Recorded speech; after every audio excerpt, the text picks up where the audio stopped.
Hi friends, welcome to my YouTube channel. எல்லாரும் எப்படி இருக்கீங்க? நல்லா இருக்கீங்களா?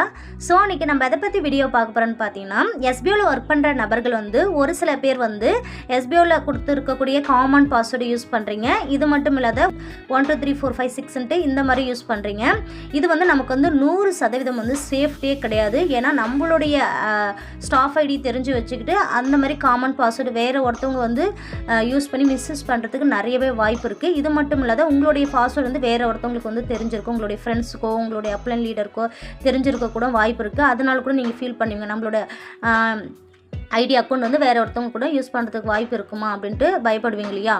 அதனால் இது நமக்கு 100% சேஃப்டியே கிடையாது. தயவு செஞ்சு எஸ்பிஐயில் ஒர்க் பண்ணுற நபர்கள் உங்களுடைய பாஸ்வேர்டு ஃபர்கட் பாஸ்வேர்டு கொடுத்து உங்களுடைய நியூ பாஸ்வேர்டு கொடுத்து சேஞ்ச் பண்ணிக்கோங்க, சரிங்களா? ஏன்னா எஸ்பிஓ சைடில் ஒரு சில நபர்கள் இப்போ எஸ்பிஓ சைடில் வித்ட்ரால் ரிக்வெஸ்ட் ஆப்ஷன் கொடுத்து இருந்தாங்க. அப்போ செக் பண்ணி பார்த்தா உள்ளே போய் பார்க்கும்போது அக்கௌண்ட் டீட்டெயில்ஸு இவங்களுடைய அக்கௌண்ட் டீட்டெயில்ஸ் இல்லை, வேறு ஒரு நபர்கள் இருக்குதுன்ட்டு ஒரு சில பேர் எஸ்பிஐ கமாண்டர்கிட்ட நிறைய பேர் தெரியப்படுத்திருக்கிறீங்க.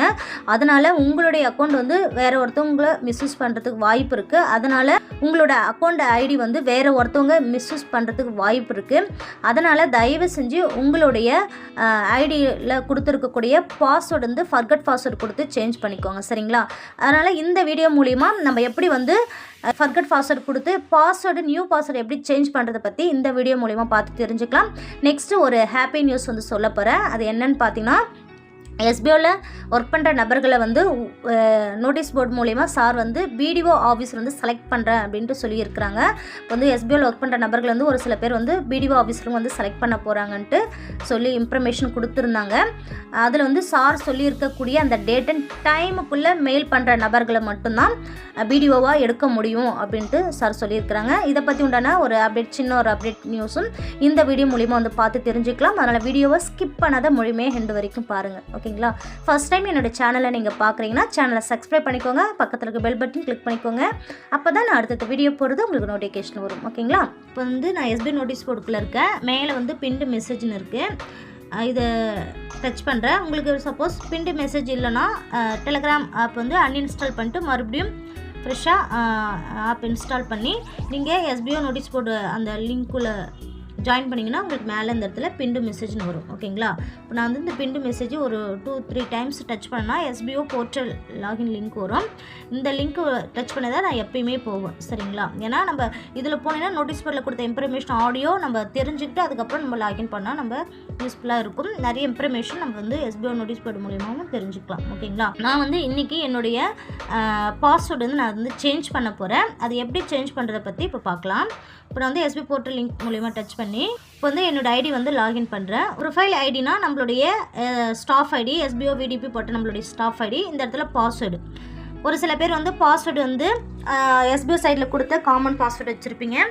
இதுவே ஒரு சில பேர் 1 2 3 4 ஈஸியாக தெரிகிற மாதிரி வச்சுருப்பீங்க. ஒரு சில பேர் உங்களுக்கு தெரிஞ்ச ஃப்ரெண்ட்ஸுக்கு உங்களோட அப்ளைன் லீடருக்கோ உங்களுடைய பாஸ்வேர்டு தெரியும்னா அப்போ நீங்கள் கொஞ்சம் மனசுக்குள்ளேயே கொஞ்சம் பயப்படுவீங்க இல்லையா? நம்மளுடைய பாஸ்வேர்டு வேறு யாருன்னா தெரிஞ்சுக்கிட்டாங்கன்னா ஏன்னா வித்ட்ரால் கொடுக்கும்போது நிறைய நபர்கள் வித்ட்ரால் கொடுக்கும்போது செக் பண்ணி பார்த்தோன்னா வேறு ஒரு அக்கௌண்ட் டீட்டெயில்ஸ் இருக்குது அப்படின்னு சொல்கிறாங்க. ஏன்னா உங்களுக்கே தெரியாமல் வேறு ஒருத்தவங்க உங்களுடைய பாஸ்வேர்டை தெரிஞ்சு வச்சுட்டு உங்களுடைய அக்கௌண்ட் மிஸ்யூஸ் பண்ணுறதுக்கு நிறைய வாய்ப்பு இருக்குது உங்களோட ஐடியா, சரிங்களா? ஒர்க்கு நீங்கள் பண்ணுவீங்க, ஆனால் அக்கௌண்ட் டீட்டெயில்ஸ் செக் பண்ணி பார்த்தா வேறு ஒருத்தவங்களுக்கு இருக்கும். அதனால் நீங்கள் என்ன பண்ணுறீங்கன்னா தயவு செஞ்சு உங்களுடைய பாஸ்வேர்டு ஃபர்கட் பாஸ்வேர்டு கொடுத்து சேஞ்ச் பண்ணி வச்சுக்கோங்க. அதேமாதிரி நீங்கள் எப்போ வித்ட்ரால் ரிக்வெஸ்ட் கொடுத்தாலும் சரிங்க. இப்போ எஸ்பிஐ சைடில் எல்லாருக்கும் வித்ட்ரால் ரிக்வெஸ்ட் கொடுத்து இருந்தாங்க. வித்ட்ரால் ரிக்வெஸ்ட் எல்லாம் முடிஞ்சிடுச்சு, ஓகேங்களா? இருந்தாலும் பாஸ்வேர்டு ஃபர்கட் பாஸ்வேர்டு எப்படி கொடுக்கணும்னு தெரியல அப்படின்ட்டு ஒரு சில மெம்பர்ஸ் கேட்குறீங்க. சரி, பாஸ்வேர்டு காமன் பாஸ்வேர்டு இருக்குது, என்னோடய அக்கௌண்ட் சேஃபாக நான் வச்சுக்கணும் அப்படின்னு நினைக்கிறவங்க ஃபர்கட் பாஸ்வேர்டு எப்படி கொடுக்கணும்னு பார்த்தீங்கன்னா, இப்போ மேலே நம்மளுடைய ஸ்டாஃப் ஐடி இந்த இடத்துல கொடுக்கணும், சரிங்களா? எஸ்பிஓ விடிபி போட்டால் என்னுடைய ஸ்டாஃப் ஐடி நான் கொடுத்துட்டேன். கீழே இந்த இடத்துல நான் பழைய பாஸ்வேர்டு கொடுக்கல, ஏன்னா நான் பாஸ்வேர்டு சேஞ்ச் பண்ண போகிறேன். அதே மாதிரி ஒரு முக்கியமான விஷயம் சொல்கிறேன். அது என்னென்னு பார்த்தீங்கன்னா, இப்போ நீங்கள் ஃபர்கட் பாஸ்வேர்டு கொடுக்குறீங்கன்னா நீங்கள் எஸ்பிஓவில் ஜாயின் பண்ணும்போது ரிஜிஸ்டர் மெயில் ஐடிக்கு நீங்கள் என்ன மெயில் ஐடி கொடுத்து ஜாயின் பண்ணீங்களோ அந்த ரிஜிஸ்டர் மெயில் ஐடிக்கு எஸ்பிஓ அட்மின் சைட்லேருந்து அவங்க ஒரு மெயில் அனுப்புவாங்க. அந்த மெயிலில் ஒரு லிங்க் இருக்கும், அதில் போயிட்டு தான் நம்ம ஃபர்கட் பாஸ்வேர்டு கொடுத்து சேஞ்ச் பண்ணுற ஆப்ஷன் கொடுத்துருப்பாங்க, சரிங்களா? கொடுத்த உடனே இப்போ இந்த இடத்துல நம்ம எஸ்பிஓவில் ஜாயின் பண்ணும்போது என்ன ரிஜிஸ்டர் மெயில் ஐடி கொடுத்தோமோ அந்த மெயில் ஐடி இந்த இடத்துல என்டர் பண்ணணும். சரிங்களா? நல்லா தெளிவாக தெரிஞ்சுக்கோங்க. நீங்கள் 2-3 ஐடி கூட வச்சுருப்பீங்க. எந்த ஐடிக்கு நீங்கள் பாஸ்வேர்டு சேஞ்ச் பண்ண போகிறீங்களோ அந்த ஐடியோட ரிஜிஸ்டர் மெயில் ஐடி தான் இந்த இடத்துல நீங்கள் என்டர் பண்ணணும். சரிங்களா? ஓகேங்க. இப்போ நான் வந்து எஸ்பிஓவில் ஜாயின் பண்ணும்போது என்ன mail ID register mail ID கொடுத்தனோ அந்த மெயில் ஐடி தான் இந்த இடத்துல நான் என்டர் பண்ணியிருக்கேன். இப்போ நெக்ஸ்ட்டு வந்து இந்த மெயில் ஐடிக்கு எஸ்பிஓ அட்மின் சைட்லேருந்து ஒரு மெயில் அனுப்புவாங்க. அந்த மெயிலில் ஒரு லிங்க் இருக்கும். அதில் போயிட்டு தான் நம்ம வந்து ஃபர்கட் பாஸ்வேர்டு நியூ பாஸ்வேர்டு கொடுத்து நம்ம சேஞ்ச் பண்ணுற ஆப்ஷன் கொடுப்பாங்க. அதனால் நீங்கள் எஸ்பிஓவில் ஜாயின் பண்ணும்போது என்ன ரிஜிஸ்டர் மெயில் ஐடி கொடுத்தீங்களோ அந்த மெயில் ஐடி இந்த இடத்துல கொடுத்துட்டு இந்த இடத்துல சப்மிட் ஆப்ஷன் கொடுங்க.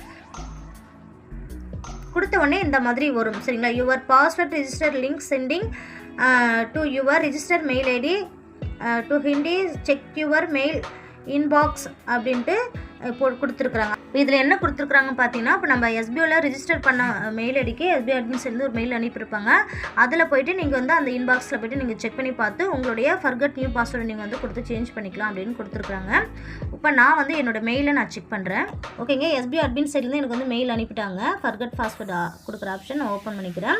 இந்த மாதிரி தான் இருக்கும் அந்த லிங்க். சரிங்களா? இந்த மாதிரி தான் இருக்கும். கீழே வந்து click and the following link அப்படின்னு போட்டு கீழே இந்த இடத்துல ஒரு லிங்க் எஸ்பிஓ போட்ட ஒரு லிங்க் இருக்கும். இந்த லிங்க்கை டச் பண்ணி உள்ளே போயிட்டு நம்ம நியூ பாஸ்வேர்டு கொடுத்து நம்ம சேஞ்ச் பண்ணிக்கலாம். சரிங்களா? அப்போ நான் லிங்க்கை டச் பண்ணி உள்ளே போகிறேன். டச் பண்ணி போனோடனே இதில் ரிஜிஸ்டர் பாஸ்வேர்டு போட்டு நியூ பாஸ்வேர்டு அப்படின்னு கேட்டிருக்கும். சரிங்களா? இப்போ இதில் வந்து நீங்கள் என்ன நியூ பாஸ்வேர்டு கொடுக்குறீங்களோ அந்த பாஸ்வேர்டு இந்த இடத்துல கொடுத்து கீழே இந்த இடத்துல சப்மிட் ஆப்ஷன் கொடுக்கணும். அதேமாதிரி இந்த பாஸ்வேர்டு நியூ பாஸ்வேர்டுக்கு நம்ம வந்து எப்படி கொடுக்கணும்னு பார்த்தீங்கன்னா, நம்ம வந்து கொடுக்குற பாஸ்வேர்டு வந்து ஒரு 8 லெட்டர்ஸ்க்குள்ளே இருக்கணும். அதில் நம்பர் அண்ட் ஃபில்லிங் சிம்பிள் ஏதாவது கலந்து இருக்கிற மாதிரி நீங்கள் கொடுத்துக்கோங்க. சரிங்களா? அதாவது நீங்கள் கொடுக்குற பாஸ்வேர்டு சேஃபாக கொடுத்துக்கோங்க. உங்களுக்கு ஈஸியாகவும் இருக்கணும். அதேமாரி filling and number simple add ஆகிற மாதிரி இருக்கிற மாதிரி கொடுத்துக்கோங்க. பாஸ்வேர்டு கொடுக்கும்போது நீங்கள் என்ன பாஸ்வேர்டு கொடுக்குறீங்கன்ட்டு மைண்டில் வச்சுக்கோங்க. இல்லைனா பக்கத்தில் ஒரு நோட்டு வச்சு அதில் நீங்கள் எழுதி வச்சுக்கோங்க. ஒரு சின்ன டைரியில் கூட நீங்கள் வந்து உங்களோட பாஸ்வேர்டு உங்கள் ஐடி நம்பரும் உங்களுடைய பாஸ்வேர்டும் கொடுத்து நீங்கள் எழுதி வச்சுக்கோங்க. சரிங்களா? இப்போ நான் என்னுடைய நியூ பாஸ்வேர்டு நான் கொடுத்துக்கிறேன். ஓகேங்க. இப்போ நான் நியூ பாஸ்வேர்டு கொடுத்துட்டேன். இப்போ சப்மிட் ஆப்ஷனை கொடுத்துக்கிறேன். கொடுத்தோடனே இவர் பாஸ்வேர்டு சேஞ்சுன்னு வந்திருக்கு. மேலே வந்து கண்டினியூன்னு கேட்கும். இது கொடுத்து கூட நீங்கள் நியூ பாஸ்வேர்டை நீங்கள் இந்த இடத்துல ஷோ ஆகும். நீங்கள் என்ன பாஸ்வேர்டு கொடுத்தீங்கன்னு ஷோ ஆகும். இதை நீங்கள் அந்த லென்ஸை டச் பண்ணி இதை வந்து ஸ்க்ரீன்ஷாட் எடுத்து வச்சுட்டு கூட நீங்கள் அப்டேட்னு கீழே கொடுத்துக்கலாம். சரிங்களா? ஒரு சில பேருக்கு அந்தமாதிரி ஷோ ஆச்சுன்னா நீங்கள் கொடுத்துக்கலாம். சரிங்களா? ஓகேங்க. இப்போ லாகின் பண்ணி என்னோடய ஐடி பாஸ்வேர்டு நான் கொடுத்துட்டேன். இப்போ சப்மிட் ஆப்ஷன் கொடுத்துக்கிறேன். கொடுத்தவொடனே இந்த மாதிரி உங்களுக்கு வந்து ஓப்பன் ஆகிடும். சரிங்களா? இல்லை என்னோடய டேஷ்போர்டை டச் பண்ணிக்கிறேன். பாருங்கள், என்னோடய ஐடி வந்து ஓப்பன் ஆகிடுச்சு. ஓகேங்க. இப்போ ஃபர்கட் பாஸ்வேர்டு கொடுத்து நீங்கள் உள்ளே வந்துட்டிங்கன்னா டேஷ்போர்டு இப்படி தான் இருக்கும். உங்களுடைய நியூ பாஸ்வேர்டு கொடுத்து நீங்கள் சேஃபாக நீங்கள் வந்து எழுதி வச்சுக்கோங்க. எழுதி வச்சுட்டு அதுக்கப்புறம் நீங்களுடைய அந்த அப்டேட் பேங்க் டீட்டெயில்ஸ் ஒரு ஆப்ஷன் இருக்கும். இதை டச் பண்ணி உங்களுடைய பேங்க் டீட்டெயில்ஸ் எல்லாம் கரெக்டாக இருக்குதான்னு பாருங்கள். இன்கேஸ் வந்து வேறு ஒரு நபர்களது அதில் இருந்ததுன்னா உடனே நீங்கள் என்ன பண்ணுறீங்கன்னா உங்களுடைய அக்கௌண்ட் டீட்டெயில்ஸ் வந்து நீங்கள் உங்களுடைய bank account number, IFSC code number, branch name, next உங்களுடைய பேன் நம்பர் எல்லாமே கரெக்டாக வெரிஃபை பண்ணி கரெக்டாக நீங்கள் கொடுத்துட்டு கரெக்டாக இருக்குதான்னு செக் பண்ணிவிட்டு அதுக்கப்புறம் சப்மிட் பண்ணுங்கள். சரிங்களா? அதேமாதிரி உங்களுடைய ப்ரொஃபைல் டீட்டெயில்ஸும் கரெக்டாக கொடுத்துக்கோங்க. ஓகேங்களா? அப்போ நியூ பாஸ்வேர்டு வந்து ஃபர்கட் பாஸ்வேர்டு கொடுத்து என்னோடய பாஸ்வேர்டு வந்து நான் வந்து சேஞ்ச் பண்ணிட்டேன். இப்படி தான் நீங்களும் வந்து பாஸ்வேர்டு கொடுத்து சேஞ்ச் பண்ணணும். சரிங்களா? ஓகேங்க. ஒரு ஹாப்பி நியூஸ் ஒன்று சொல்ல போகிறேன். அது என்னன்னு பார்த்தீங்கன்னா, எஸ்பிஓ நோட்டீஸ் போர்டில் வந்து சார் வந்து பிடிஓ ஆஃபீஸர் வந்து செலக்ட் பண்ணுறதுக்காக எல்லாரையும் வந்து மெயில் பண்ண சொல்லியிருக்கிறாங்க. அதாவது எல்லாரையும் கிடையாது, பிடிஓ ஆஃபீஸருக்கு எலிஜிபிளாக இருக்கிற பர்சன் மட்டும் மெயில் பண்ண சொல்லியிருக்கிறாங்க. இது வந்து ஆகஸ்ட் வந்து 7ஆம் தேதி. நான் வந்து இன்றைக்கி டுடே மறுநாள் தான் நான் வந்து வீடியோ பப்ளிஷ் பண்ணுறேன். அப்படி வந்து பிடிஓவாக எலிஜிபிளாக இருக்கிற பர்சன் வந்து என்ன பண்ணணும்னு பார்த்தீங்கன்னா, அவங்க என்ன ஃபார்மேட்டில் மெயில் பண்ண சொல்லியிருக்கிறாங்களோ எஸ்பிஐ நோட்டீஸ் போர்டில் சொல்லியிருக்க அதே ஃபார்மேட்டில் வந்து நிறைய பேர் வந்து மெயில் பண்ணியிருக்கிறாங்க. இதில் வந்து இந்த பிடிஓ ஆஃபீஸருக்கு வந்து என்ன ஒர்க்குன்னு பார்த்தீங்கன்னா, எஸ்பிஐ சைடில் கொடுக்குற ஒர்க்கு வந்து அவங்க கொடுத்த அந்த அடுத்த செகண்ட்லேயே அந்த ஒர்க் வந்து ஸ்டார்ட் பண்ணணும்னு நினைப்பாங்க. ஸ்டார்ட் பண்ணி சீக்கிரமாக கம்ப்ளீட் பண்ணணும்னு நினைப்பாங்க. இது மட்டும் இல்லாத பிடிஓவாக இருக்கிற நபர்கள் வந்து எலிஜிபிள் என்னன்னு பார்த்தீங்கன்னா, அதாவது டேரெக்டில் ஒரு 10 மெம்பர்ஸ் அது கொடுத்து இருக்கணும் அப்படின்னு சொல்கிறாங்க. ஒரு சில பேர் வந்து எஸ்பிஓவில் ஜாயின் பண்ணியிருப்பாங்க, ஆனால் பிடிஓக்கு இன்ட்ரெஸ்ட்டாக இருப்பாங்க. நான் எலிஜிபிலிட்டி அப்படின்னு சொல்கிற நபர்களும் மெயில் பண்ணலான்னு சொல்லியிருக்கிறாங்க. ஆனால் கரெக்டான நபர்கள் மட்டும்தான் செலக்ட் பண்ணி எடுக்க முடியும் அப்படின்னு சொல்லியிருக்கிறாங்க. சரிங்களா? இது மட்டும் இல்லாத அதேமாதிரி பிடிஓவாக இருக்கிற நபர்கள் வந்து ஒரு சில டேர்ம்ஸ் அண்ட் கண்டிஷன்லாம் ஃபாலோ பண்ணணும். அதாவது மீட்டிங் வந்து மந்த்லி வந்து மீட்டிங் வந்து லைவ் மீட்டிங் கனெக்ட் பண்ணுவாங்க. அதாவது நேரில் போயிட்டு மீட்டிங் அட்டன் பண்ணுற மாதிரி ஆப்ஷன் இருக்கும். அதெல்லாம் அட்டன் பண்ணணும். நிறைய டேர்ம்ஸ் அண்ட் கண்டிஷன்லாம் கொடுத்துருக்குறாங்க. அதெல்லாம் கரெக்டாக ஃபாலோ பண்ணுற நபர்களை மட்டும்தான் பிடிஓவாக எடுக்க முடியணும் அப்படின்னு சொல்லியிருக்கிறாங்க. அதேமாரி சார் நோட்டீஸ் போர்டில் கொடுத்துருக்கக்கூடிய அந்த டேட் அண்ட் டைமுக்குள்ளே மெயில் பண்ணுற நபர்களை தான் எடுக்க முடியும். அது கரெக்டான நபர்களாக பார்த்து தான் எடுக்க முடியும் அப்படின்னு சொல்லியிருக்கிறாங்க. மெயில் பண்ண நபர்கள் வந்து கிட்டத்தட்ட 1 லட்சம் மெம்பர்ஸ் கிட்ட பண்ணியிருக்கிறாங்க. ஆனால் பிடிஓக்கு எலிஜிபிளாக எஸ்பிஐ சைடில் எவ்வளோ மெம்பர்ஸ் எடுக்கிறாங்கன்னு பார்த்தீங்கன்னா வெறும் 500 மெம்பர்ஸ் மட்டும்தான் பிடிஓக்கு எடுக்கிறாங்க. அந்த 500 மெம்பர்ஸும் பார்த்து கரெக்டான நபர்களாக எஸ்பிஐ சொல்லக்கூடிய இன்ஸ்ட்ரக்ஷன் கரெக்டாக கேட்டு அவங்க கொடுக்குற ஒர்க் வந்து உடனடியாக கரெக்டாக கேட்டு கரெக்டாக அதை கம்ப்ளீட் பண்ணுற நபர்களாக இருக்கணும் தான் அவங்க வந்து நினைக்கிறாங்க. சரிங்களா? இல்லை என்ன ஒரு மிகப்பெரிய விஷயம்னா, இப்போ எஸ்பிஐ சைடில் பிடிஓவும் செலக்ட் பண்ணிகிட்டு இருக்கிறாங்க. இதை வந்து இந்த வீடியோ மூலிமா உங்களுக்கு வந்து தெரியப்படுத்துகிறேன். ஓகேங்களா? ஓகேங்க, இந்த வீடியோ வந்து அவ்வளோதான். இந்த வீடியோ பிடிச்சிருந்துன்னா லைக் பண்ணுங்கள், சப்ஸ்கிரைப் பண்ணிக்கோங்க. இவ்வளோ நேரம் என்னோடய வீடியோ இவ்வளோ பொறுமையாக பார்த்த அத்தனை நபர்களுக்குமே ரொம்ப நன்றி. Thank you friends.